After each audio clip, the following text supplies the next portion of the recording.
Ciao a tutti e bentornati in un nuovo video paranormal. Amici, avete mai sentito parlare della Lizzie Borden House? Al 230 di Second Street a Fall River, un bed and breakfast si è guadagnato il secondo posto nella lista degli hotel più infestati del mondo, secondo solo al Mizpah di Tonopah in Nevada, noto per essere infestato dalla famosa signora in rosso, una prostituta strangolata a morte da un amante possessivo e geloso. Con un punteggio di 9,73 su 10, Lizzie Borden House raccoglie ogni anno migliaia di testimonianze di persone che raccontano di porte che si aprono e chiudono da sole, scricchiolii, rumori, passi nel cuore della notte, risate inquietanti di bambini, soprattutto quella di una giovane donna, e poi un volto visibile sul muro del seminterrato. Secondo molti, Lizzie Borden sarebbe infestata da Andrew Borden e sua moglie Abby, assassinati nel 1892 a colpi d'ascia alla testa dalla figlia di Andrew, Lizzie. La ragazza fu poi accusata di omicidio e dopo un processo che fece clamore a livello nazionale fu assolta, e questo rimase di fatto un caso irrisolto che appassionò storici, amanti del paranormale, criminologi, ghost hunters. Ma gli amanti del paranormale affermano che la casa non sarebbe infestata solo dai Borden, ma anche da alcuni bambini uccisi nella casa accanto proprio dalla loro madre nel 1848. Questa storia di Lizzie Borden House fece talmente scalpore che fu elemento di discussione per parecchio tempo su diverse testate giornalistiche e programmi televisivi, ispirando opere teatrali, leggende, film, filastrocche e leggende popolari ancora molto note a Fall River. Oggi la proprietà è gestita dalla US Ghost Adventures, una società che organizza tour paranormali e caccia notturna ai fantasmi per gli amanti del brivido a soli $35, alla ricerca di prove sull'aldilà e sui fantasmi. E sono davvero tantissime le persone che si recano per condurre delle indagini davvero pazzesche. Ma qual è la storia raccapricciante che si nasconde dietro Lizzie Borden House? Andiamo a vederla insieme. Ma amici, prima di iniziare mi raccomando, iscrivetevi al canale e attivate la campanellina per non perdere tutti i miei prossimi video. Ma adesso iniziamo. Lizzie Andrew Borden nacque il 19 luglio del 1860 a Fall River, in Massachusetts, dopo 9 anni dall'arrivo della sorella maggiore Emma Lenora, da Sarah Anthony Morse, nata nel 1823, e da Andrew Jackson Borden del 1822. Andrew, che era di origini inglesi e gallesi, nonostante aveva vissuto in una famiglia parecchio benestante, aveva dovuto affrontare diversi problemi economici. Per questo, crescendo, andò sempre più alla ricerca di quel riscatto che arrivò quando iniziò a produrre e a vendere mobili. Nel tempo diventò anche un promotore immobiliare di grande successo, ma non solo, iniziò a dirigere diverse fabbriche tessili, acquistò numerose proprietà commerciali, ma la sua scalata andò oltre, ricoprendo ruoli molto importanti, come quello di presidente della Union Safe Deposit and Trust, contando alla sua morte un patrimonio di circa $300.000, equivalenti nel 2023 a circa 10 milioni. Ma nonostante la sua ricchezza, Andrew era noto per essere molto parsimonioso verso spese e consumi. Ad esempio, Lizzie Borden era situata sì in una zona benestante, ma non tra le più ricche, perché la zona più in si trovava nel quartiere di Hill, che era lontano dalla zona industriale. Oltretutto era priva di impianti idraulici interni ed era molto strano perché all'epoca i ricchi ne erano tutti provvisti nelle loro case. Dopo il matrimonio, Sarah ed Andrew ebbero 2 figlie femmine, Emma Lenora e Lizzie Andrew. Le 2 sorelle ricevettero un'educazione abbastanza religiosa, erano infatti solite andare regolarmente a messa, ma solo dopo 3 anni dalla nascita di Lizzie, nel 1863, Sarah purtroppo morì, lasciando le 2 figlie piccole alle cure dell'amato marito. Il tempo passò e Lizzie era sempre più coinvolta nelle attività della chiesa, diede anche lezioni nella scuola domenicale Figli degli immigrati e si dedicò anche ad altre organizzazioni religiose e a movimenti sociali contemporanei. Dopo 3 anni dalla morte della moglie, però, Andrew si risposò con un'altra donna, Abby Darcy Gray, e andarono ad abitare tutti insieme poi nella tristemente nota Lizzie Borden House. Da quello che si sa, sia Lizzie che Emma non presero molto bene questa storia, soprattutto Lizzie, che in seguito dichiarò che non c'era sintonia tra lei e la matrigna, infatti era solita chiamarla Miss Borden e non entrò mai veramente in confidenza con lei perché si era convinta che aveva sposato suo padre solamente per le sue ricchezze. Che c'era qualcosa che non andava in quella famiglia lo confermò in seguito la giovane domestica dei Borden, Bridget Sullivan, che era emigrata negli USA dall'Irlanda e che tutti chiamavano Maggie. La donna raccontò che le bambine raramente sedevano a tavola con i genitori per consumare i pasti e dopo un triste episodio avvenuto nel 1892 che sconvolse la mente di Lizzie, le cose andarono a peggiorare sempre di più.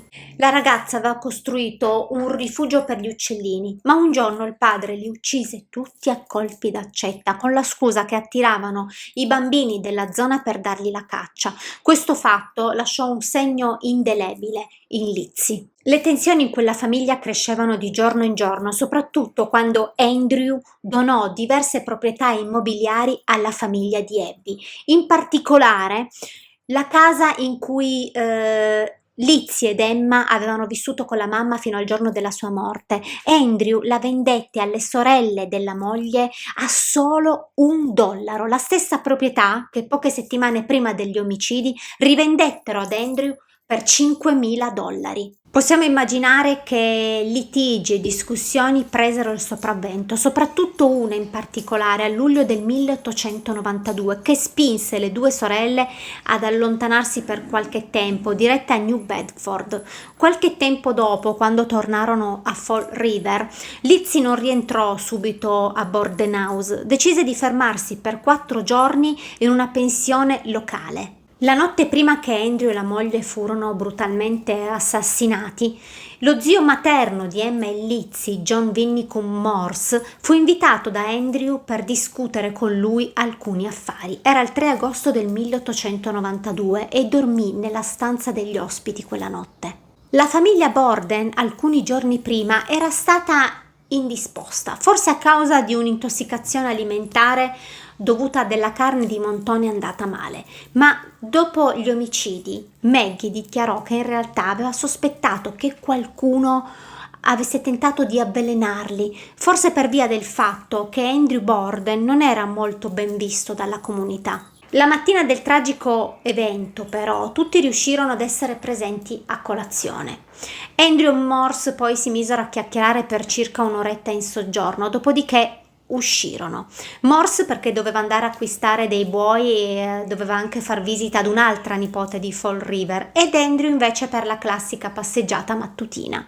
In casa rimasero le donne e anche se il compito di pulire la stanza degli ospiti era di Emma e Lizzie, solitamente Abby saliva intorno alle 9, alle 10:30 per rifare il letto, e fu lì che la colpirono alla testa con un'accetta poco sopra l'orecchio, con una forza talmente violenta che cadde a faccia in giù sul pavimento, e lì fu colpita a morte con altri 17 colpi d'accetta sulla nuca. Quando Andrew, intorno alle 10:30, tornò a casa, insolitamente non riuscì ad aprire il portone con la sua chiave. Quando bussò, andò ad aprire Maggie, che trovò stranamente inceppata la serratura. Successivamente Maggie dichiarò di aver sentito la risata di Lizzie in cima alle scale, e questo fu significativo per le indagini, perché voleva dire che se Lizzie era al piano di sopra avrebbe dovuto vedere il corpo della matrigna, ma soprattutto avrebbe almeno dovuto sentire qualcosa. La ragazza però negò di trovarsi al piano superiore al momento dell'omicidio, anzi disse che si trovava al piano inferiore, di aver incrociato il padre che faceva rientro a casa. L'uomo gli chiese della moglie, lei rispose che non era in casa perché aveva ricevuto un biglietto da un suo amico malato e quindi lei sapeva che era uscita. Maggie invece raccontò di aver aiutato Andrew a togliersi gli stivali prima che si sdraiasse per fare il suo solito riposino. Dettaglio che fu contraddetto dalle foto della scena del crimine, quando si vedeva chiaramente che Andrew in realtà indossava ancora i suoi stivali quando morì. La ragazza raccontò che subito dopo aver aiutato Andrew salì al piano di sopra per pulire le finestre, quando alle 11:10 sentì la voce disperata di Lizzie che la chiamava dal piano di sotto per dirgli di accorrere perché suo padre era morto. Andrew Borden venne trovato senza vita sul divano, colpito 10-11 volte alla testa da un'accetta, forse mentre stava ancora dormendo. Venne chiamato subito il medico di famiglia, il dottor Bowen, che arrivò immediatamente perché abitava dall'altra parte della strada e dichiarò il decesso sia di Andrew che della moglie, stimando che Andrew era veramente morto da poco, intorno alle 11. Durante l'interrogatorio, le risposte di Lizzie alle domande della polizia furono davvero strane e contraddittorie. All'inizio disse di aver sentito un rumore al piano di sopra, tipo un gemito. 2 ore dopo disse che non ricordava nulla e di non aver sentito assolutamente nessun rumore. Raccontò che Abby aveva ricevuto un biglietto da un suo amico malato e che si richiedeva la sua presenza, era quindi convinta che la matrigna era uscita di casa quella mattina. La polizia sospettò molto di Lizzie da subito per via del suo atteggiamento calmo e distaccato, ma anche loro furono accusati di negligenza perché perquisirono con superficialità la sua camera, poiché la ragazza si rinchiuse dentro dicendo che stava male. Nel seminterrato vennero ritrovate 2 asce, 2 accette e una testa d'accetta senza manico, presumibilmente l'arma dei delitti. A causa della misteriosa malattia che aveva colpito i Borden alcune settimane prima e del sospetto dei residenti che Lizzie avesse acquistato dal farmacista locale dell'acido cianidrico, vennero fatti dei test sulle vittime, ma non fu trovato nulla. Lizzie disse poi che aveva chiesto solo informazioni al medico per quell'acido, gli serviva per pulire le sue pellicce, anche se il medico smentì il potere antisettico del prodotto. La notte degli omicidi, un'amica delle sorelle Borden, Alice Russell, rimase a dormire con loro quella notte. Anche lo zio si fermò ancora, rimase a dormire nella stanza degli ospiti. La polizia, che era di ronda quella sera, disse di aver visto sia Lizzie che Alice entrare in cantina, munite di una lampada a cherosene e di un sacco enorme per la spazzatura. Le videro poi uscire e successivamente videro rientrare Lizzie. Era buio, ma riuscirono a scorgerla, forse piegata sul lavandino. Il giorno dopo lo zio lasciò casa Borden e la sera stessa Lizzie venne a sapere di essere sospettata dei 2 omicidi. Vennero confiscati abiti, strumenti da cucina, le asce e le accette trovate nel seminterrato. Un abito in particolare, quello di Lizzie, che l'amica le vide bruciare. Le disse che ormai era da buttare perché era sporco di vernice. In realtà non si seppe mai se quell'abito era quello indossato durante gli omicidi. Il processo si svolse a New Bedford, la prima udienza fu fissata per l'8 agosto. A Lizzie furono somministrate delle gocce di morfina per calmarle i nervi. Fu per questo che forse le sue risposte risultarono contraddittorie. A volte non riuscì neanche a rispondere a delle domande che potevano essere vantaggiose per lei. Ci furono 2 avvocati, sia per l'accusa che per la difesa, ma l'11 agosto fu dichiarata colpevole e arrestata. Persino gli amici che l'avevano sostenuta ad un certo punto la abbandonarono. Il processo ricevette un'enorme attenzione da parte della stampa, soprattutto da parte del Boston Globe, che gli dedicò pagine intere. I punti di discussione al processo furono diversi. L'accetta trovata senza manico, forse perché sporco di sangue, nascosto, ma non si arrivò mai a dichiarare che era quella l'arma del delitto. E poi c'era l'abito che Lizzie aveva tentato di bruciare e anche lì non si arrivò mai a nulla. C'era anche la presenza di Lizzie in casa. Maggie, la governante, disse di essere salita al piano superiore intorno alle 10:58 per pulire le camere e di aver lasciato Lizzie e il padre in salone, mentre Lizzie disse che in quel momento si trovava nelle stalle. Questo fu dichiarato anche da alcuni testimoni che la videro rientrare in casa intorno alle 11:03. Durante il processo i teschi dei coniugi furono messi come prove. Dopo averli visti in aula, Lizzie svenne. Sta di fatto che Lizzie fu assolta dagli omicidi e all'uscita dal tribunale disse ai giornalisti di essere la donna più felice del mondo. Il processo fece talmente scalpore da essere stato paragonato a diversi processi importanti e famosi, tipo quello di O.J. Simpson. Nel tempo si sono diffuse diverse teorie sui possibili assassini. Uno fu José Corre de Mello, un immigrato portoghese che uccise Berta Manchester 5 giorni prima del processo a Lizzie. L'uomo fu poi condannato, ma non per l'omicidio dei Borden, perché in quel momento non si trovava a Fall River. 2. Sebbene assolta, Lizzie fu la principale sospettata degli omicidi di suo padre e la matrigna e la scrittrice Victoria Lincoln nel 1967 fornì delle ipotesi non così scorrette. Disse che forse Lizzie aveva subito degli abusi fisici e sessuali da parte del padre, che quindi quello poteva essere il movente degli omicidi. Un altro scrittore, Evan Hunter, fece un'altra ipotesi.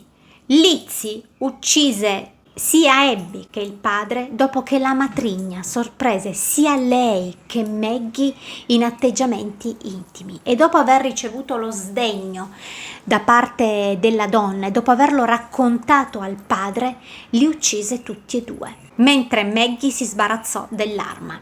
Negli ultimi anni ci furono diverse voci sul fatto che Lizzie era omosessuale. Anche se poi Maggie si sposò con un uomo conosciuto nel Montana, sul letto di morte confessò alla sorella di aver cambiato la versione a processo per difendere Lizzie. Un altro sospettato era lo zio Morse, che raramente incontrava la famiglia e che stranamente il giorno prima degli omicidi si trovava in quella casa. In ogni caso aveva un alibi talmente perfetto che non fu mai neanche preso in considerazione. Un altro fu William Borden, forse il figlio illegittimo di Andrew. Sembra che avesse tentato di estorcere dei soldi al padre, ma poi dopo alcune ricerche si scoprì che non era il suo vero figlio. L'ultima sospettata fu Emma Borden, la sorella di Lizzie, che però aveva un alibi per quel giorno. Si trovava a Fairhaven, a circa 15 miglia di distanza. Ma qualcuno sospettò che forse la ragazza quel giorno era entrata di nascosto in casa per uccidere sia il padre che la matrigna, per poi fare rientro velocemente a Fairhaven e ricevere in tempo il telegramma con la triste notizia, cosa che non si saprà mai ovviamente. Dopo il processo le sorelle Borden si trasferirono in una casa molto grande chiamata Maplecroft, sempre a Fall River, una casa lussuosa con tanto di governanti, cocchieri, perché avevano ricevuto tutta l'enorme ricchezza del padre.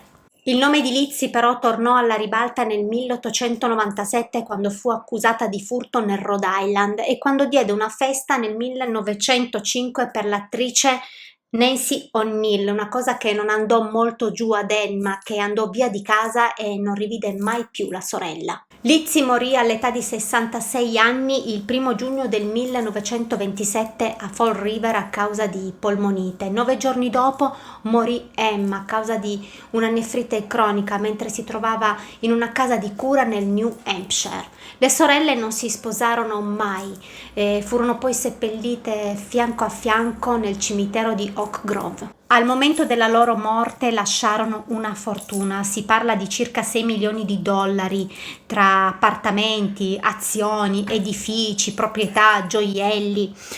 Pensate che Lizzie lasciò $30.000 alla Fall River Animal Rescue League, $500 per la cura perpetua della tomba di suo padre, il suo più caro amico e un cugino ricevettero $6.000 ciascuno, amici e familiari tra i $1.000 e i $5.000, e non si può dire che non sia stata generosa. Da lì in poi entrambe le abitazioni, sia Maplecroft ma soprattutto Borden House, risultano infestate, come vi dicevo all'inizio, e questo lo testimoniano le migliaia di persone che soggiornano lì ogni anno. Amici, fatemi sapere nei commenti se conoscevate questa storia e che cosa ne pensate. Riguardo agli omicidi, ad un certo punto sembra che si sia voluto mettere tutto a tacere. Interessi economici, odio represso, abusi, non essere accettati per la propria vera natura, ma anzi essere accolti con disgusto e disprezzo. Quale secondo voi poteva essere la causa di questi omicidi? E chi secondo voi sono gli assassini e i complici soprattutto? Perché secondo me una cosa è certa, e cioè che Lizzie non avrebbe mai potuto fare tutto questo da sola. Mi raccomando, vi aspetto nei commenti. Se il contenuto vi è piaciuto lasciatemi un like, condividete il video con i vostri amici, io vi mando un bacio grande e non ci vedremo domenica prossima con un nuovo video perché purtroppo sarò assente per motivi lavorativi. Ci vedremo poi la settimana successiva. Ciao amici!